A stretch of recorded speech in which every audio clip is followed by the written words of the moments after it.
down huge, and someone said, "Coach, what do you want to call?" He just waved a hand like, "Who cares? Let's get out of here and do something some other time." But some teams like to do something at the end to feel a little bit better as they continue to move forward. Yeah, probably just want to put this one behind them. They're throwing to start the drive, but that one incomplete. I'm not quite sure how to judge that one. Maybe didn't have enough legs underneath him. Mechanics might have been off. Maybe some fatigue. That one came up short. Yeah, fourth quarter. Maybe you do start to watch as the arm there, the leg's still there. This has been a tough game. Now a desperation throw deep downfield. And they went for a big play through the air on second down. Couldn't connect. Now it's third. One of the toughest things about playing defensive back is pattern reading, trying to figure out what they're doing. And on that one, they had to fly, just sending a guy downfield with the in route accompanying it, what people call a dagger route, trying to hit the guy underneath after the clear out. In this case, though, they're not able to get it done. Yeah, they said forget the underneath route. They went for the guy on the fly, but as you said, incomplete. And they're going to have this across midfield and inside the 45. It's a gain of 20 and picking up the first. Well, it's tough to be a defender in today's NFL because there's so many things to account for in today's passing game, including the back sneaking at it. That's caught inside the 20.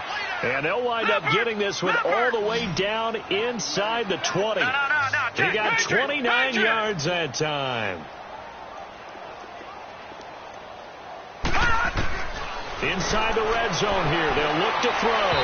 It's incomplete. Took a shot, couldn't connect. He was looking for Brashad Perriman, and it's second down. I like what they tried to do there. They didn't get a completed pass downfield, but they came up with a momentum play.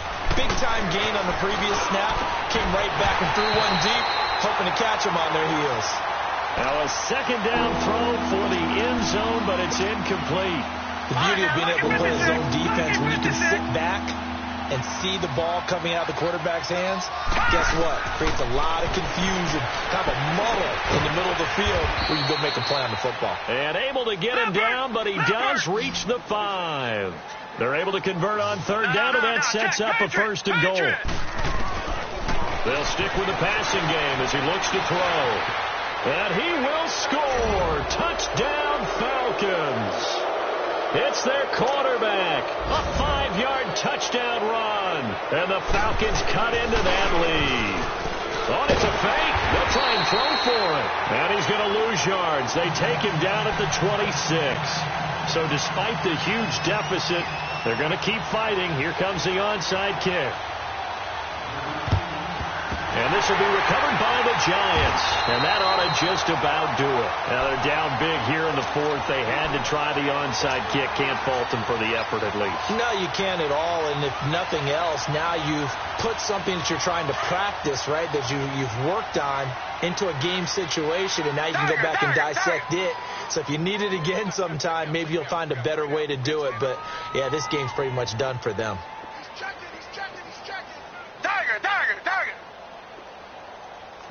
Richmond. Now it's Barkley. And an alley to run. There he goes inside the 30.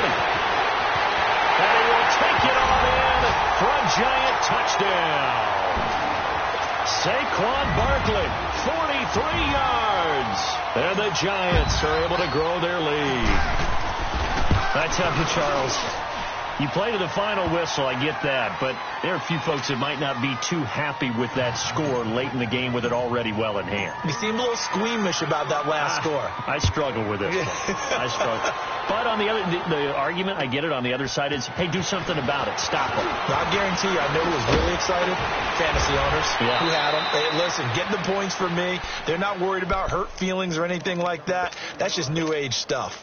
Ball up to the 35 now as they come up on first and 10. Lucky 56. One final shot. They'll look to throw. Looking left side, and he's got a man. That's Grant. So a decent gain, but all for naught on the penalty. It's too bad, isn't it? They were feeling pretty good about it. The only people celebrating, the guys who just gave up that play. So following the hold, they're in a bit of a hole here with a first and 20.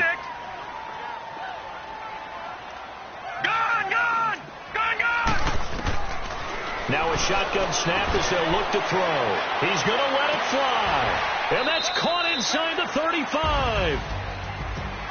a big offensive explosion help leading them to victory. And the defensive guys, they're just saying, hey, put those points up every week. We'll just keep winning. They will gratefully accept them, won't they? It makes their job that much easier when they're scoring that many points. Allows them to play with a totally different style and a different flow. So for the Giants, they're on a nice early roll as they move to 3-1 with a win here. And they will hit the road next week to take on the Tampa Bay Buccaneers. Meanwhile, for Atlanta, they're going to fall to 3-1 as they suffer their first loss. And they'll be back home next week for a date with the Washington Redskins. That'll do it for us. I'm Brandon Gaudin alongside Charles Davis. Thanks to our entire crew as well. We'll talk to you next time. So long, everybody.